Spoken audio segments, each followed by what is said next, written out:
Kristján Örn Sigurðsson, þjálfari Þórs. Kristján, sigur í síðasta leik á móti Haukum hérna á heimavelli.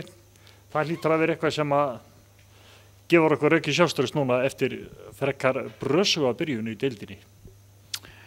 Já, tímanlaust.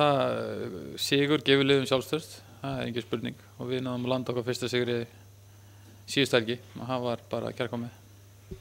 Íringar sem að þið eru að fara að heimsækja á morgun á Hertsvöllin held ég að heiti nú, heimavöllur Íringar. Þeir lentu í kröppudans á móti KR-ingum, framlenging og ég veit ekki hvað og hvað þannig að, en það er ekki hvaða lið sem að kemst svo langt með KR-inga. Já, ég meina bikarkeppnin er eins og hún er, það getur allt gerst. Úrvalsdeildarlið á móti fyrstdeildarlið, svona hefur gerst margoft áður.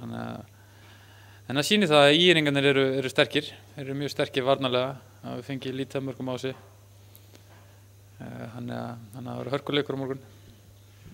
Hefurðu séð eitthvað með þeim? Hafið þið greint á hvernig leik megi samt búast þið á móti liði eins og Íringum? Já, við erum líka spilum á móti þeim í deildabikarnum. Þar lágu þeir aftur og þeir hafa gert það mikið, það sem hafið móti. Við gerum það einnig á móti KR. Þannig að það er eitthvað sem við búumst við að þeir haldi áfram. Þetta er eitthvað sem að kannski kallar á það að okkar menn þurfi að vera svolítið þolinmóðir. Já og nei, við þurfum alltaf bara að koma á okkar leik og standa okkur í því sem við teljum við erum góðir í. Þá eru miklu möguleika fyrir okkur á morgun. Sæmileg staða á leikmönnum? Mjög góð staða á hópnum.